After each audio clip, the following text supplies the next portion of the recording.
Привет! Вы когда-нибудь задумывались, почему одни аудиосистемы звучат идеально, а другие будто что-то не так? Мы раскроем секрет одного из самых коварных, но малоизвестных врагов качественного звука – аудиоджиттера. Многие про него спорят. Слышно ли его вообще? Или это очередной миф для аудиофилов? Мы постараемся вытащить самую суть простыми словами, чтобы вы навсегда поняли, что это такое, почему его иногда слышно, а иногда нет, и как он реально влияет на вашу любимую музыку.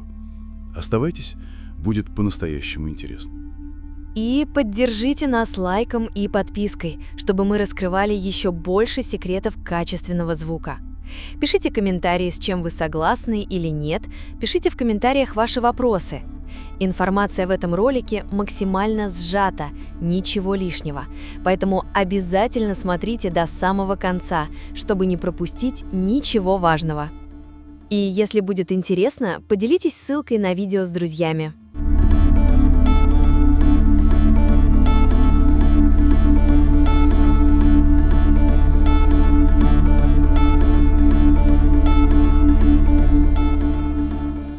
Ну что ж, давай разбираться. Джиттер — это, если совсем просто, нестабильность цифрового сигнала во времени. Представь, цифровой сигнал — это же точки, сэмплы. Они должны приходить в ЦАП, в цифроаналоговый преобразователь, строго через равные промежутки и идеально ровно. А джиттер — это когда эти промежутки начинают, плавать. То чуть короче, то чуть длиннее, неравномерно идут. Ага, так вот она аналогия. Идеальный сигнал — это когда насекомые строем одно за другим ползут с одинаковой скоростью через полосатое поле. И все одновременно достигают каждой следующей полоски.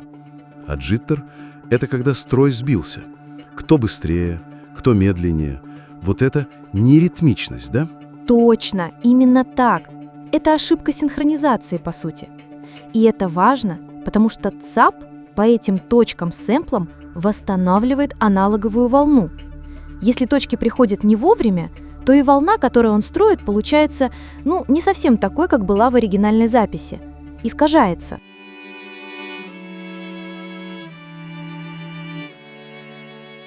А в аудиофайле джиттер может появиться? Есть плохая новость. Когда музыка записывается, джиттер возникает в аналогово-цифровом преобразователе, и в таком «заджиттеренном» в кавычках виде он и сохраняется в файле. К сожалению, ничего с этим уже не сделать. Джиттер — это случайное явление, и мы не знаем, как именно он повредил цифровой сигнал. Но есть и хорошая новость. Сам файл, что с ним ни делай, конвертируй, редактируй, джиттера не добавишь. Эквалайзеры, цифровая громкость в плеерах никакого дополнительного джиттера не внесут. То есть уже в цифровом виде можно совершенно не беспокоиться о джиттере.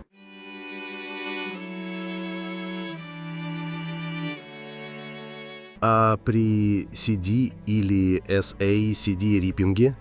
Риппинг аудиокомпакт-дисков и других оптических носителей не вносит никакого джиттера в аудиоданные.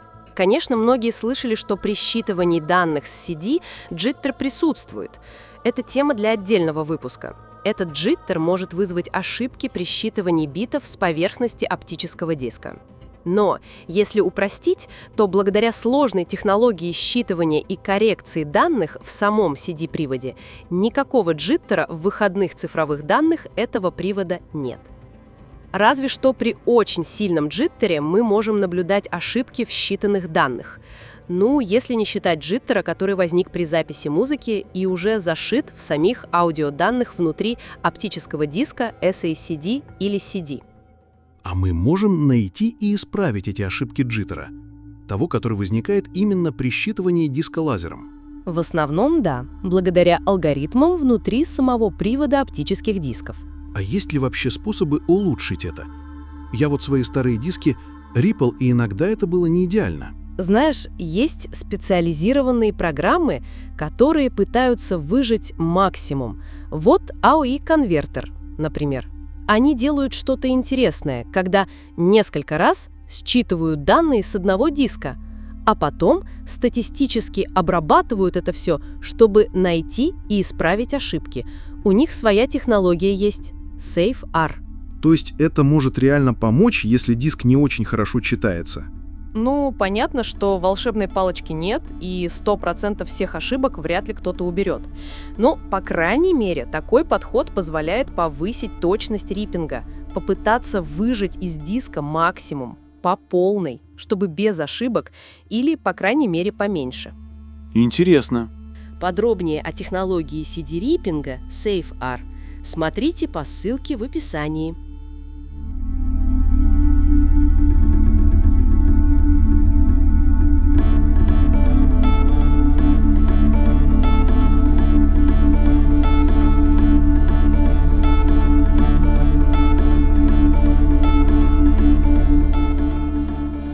Вот, самый главный вопрос. А это ушами слышно?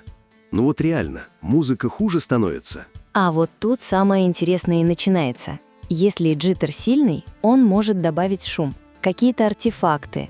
Звук может стать, как бы грязнее. Уже если совсем сильный джиттер, тут этого слона не заметить невозможно. Но в современных устройствах, особенно в хороших, уровень этого джиттера обычно настолько мал, что он просто теряется на фоне других искажений, которые есть в любой электронике. Их там хватает. То есть услышать именно джиттер — это прям задача. Но, скажем так, это предмет очень долгих споров. Многие аудиофилы клянутся, что слышат влияние, например, разных цифровых кабелей и синхронизирующих устройств на джиттер и, соответственно, на звук. А инженеры что говорят? Измерения показывают, что разницы почти нет? Измерения показывают, что в хорошем ЦАПе джиттер подавлен до очень низких уровней. По факту, джиттер виден на приборах как шум и прочие артефакты в спектре музыки. По сути, джиттер — это специфические нелинейные искажения. А споры не утихают. Это показывает, насколько тема, чувствительная.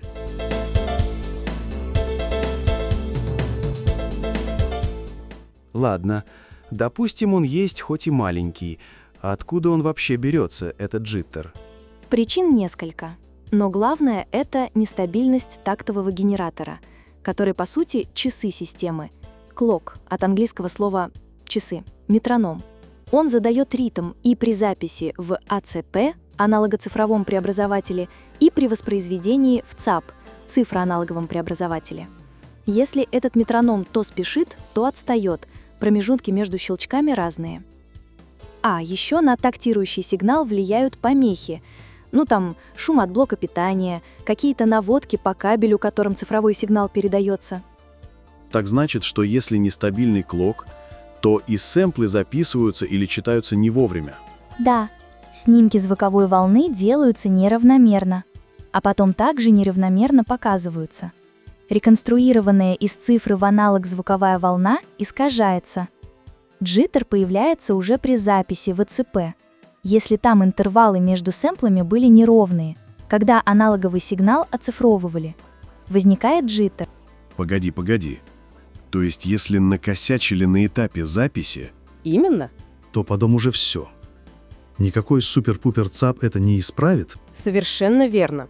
Джиттер, который впечатался в запись, в АЦП, уже никуда не денется. Это как, криво снятый фильм. Резкость потом не добавишь. Поэтому в студиях профессиональных так носятся с этими внешними генераторами Word Clock, чтобы изначально записать максимально точно.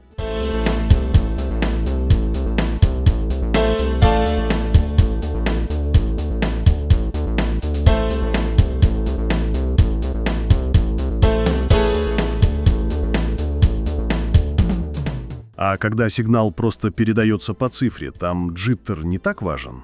Там никакого джиттера физически нет. Пока он в цифре, да, там важны сами нули и единицы, значения сэмплов. Проблемы начинаются именно на переходе из цифры в аналог, в ЦАПе. Ясно. Значит, джиттер и задержка — это не одно и то же? Нет, конечно.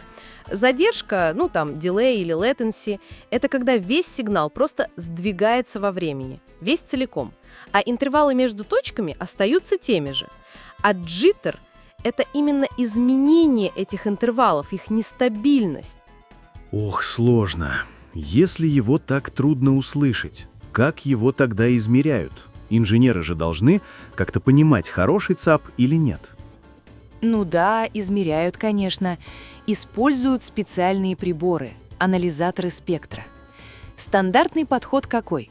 Подают на вход устройства очень чистый сигнал, обычно синусоиду, идеальную такую. А на выходе смотрят, не появилось ли там чего-то лишнего, каких-то посторонних частот, шумов, гармоник, которых в исходном сигнале не было. Вот по этим артефактам и судят об уровне джиттера. Понятно. Как детективная работа почти. А бороться-то с ним как? Особенно если он приходит извне, по кабелю, например. Есть методы, и один из ключевых — это FIFO-буфер. Расшифровывается как First In, First Out. Первый вошел, первый вышел. Это такая временная память, небольшой склад или кэш для цифровых данных внутри ЦАПа. И как он помогает? А вот как. Данные приходят в этот буфер со всеми своими временными неточностями, с джиттером. А вот из буфера они считываются уже по командам внутреннего генератора самого ЦАПа. А этот внутренний генератор стараются делать очень стабильным, точным.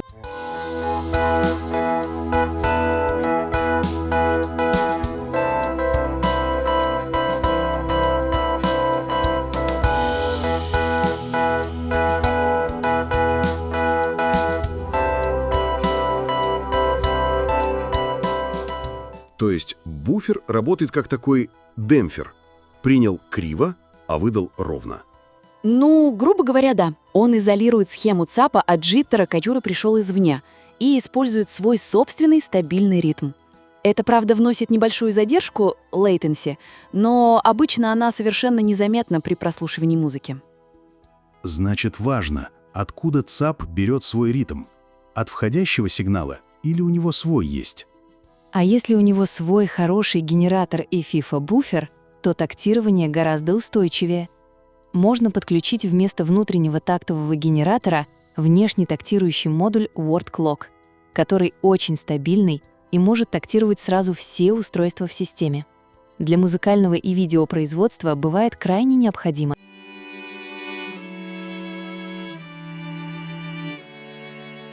Так, давай попробуем собрать все вместе. В сухом остатке что у нас? Джиттер — это временные ошибки при преобразовании цифры в аналог. И наоборот. В современных хороших системах его часто так мало, что услышать сложно. Споры идут. Главный борец с ним на этапе воспроизведения — это FIFO-буфер в ЦАПе, который работает от своего стабильного генератора. И самое, пожалуй, важное — джиттер при записи, возникший в ЦП, это уже навсегда. Верно. И вот это подводит нас к такому интересному вопросу под конец. Вот смотри, если джиттер записи изначальный уже неисправим, то насколько вообще оправданы все эти танцы с бубном вокруг кабелей, транспортов и т.д., чтобы минимизировать джиттер только на этапе воспроизведения? Может быть, главный вклад в качество звука — это не супердорогой ЦАП, а именно безупречно сделанная исходная запись? Вот над чем стоит подумать, мне кажется. Это про всю цепочку звука. Ну, как правило, в студиях все-таки высококачественное оборудование, поэтому за джиттер при записи можем сильно не беспокоиться. Друзья, если этот выпуск помог вам лучше разобраться в работе с аудио и открыл для вас что-то новое, для нас это лучшая награда. Не забудьте поставить лайк этому видео. Это небольшой, но очень важный жест, который показывает, что мы на верном пути. Также пишите комментарии, если с чем-то не согласны, или наоборот, все, как вы и думали. Пишите в комментариях ваши вопросы. И если было интересно, поделитесь ссылкой на видео с друзьями.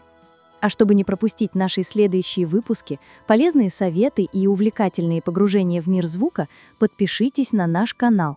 Это не просто кнопка, это ваш шаг к тому, чтобы стать частью нашего сообщества, где мы вместе исследуем новые технологии и делимся знаниями. Подписываясь, вы не только поддерживаете нас, но и обеспечиваете себе доступ к эксклюзивному контенту, который поможет вам достигать еще больших высот в работе со звуком. Ваша поддержка вдохновляет нас на создание новых видео, а мы продолжим радовать вас качественными, информативными и полезными материалами. До новых встреч, друзья! И пусть ваш звук всегда будет безупречным.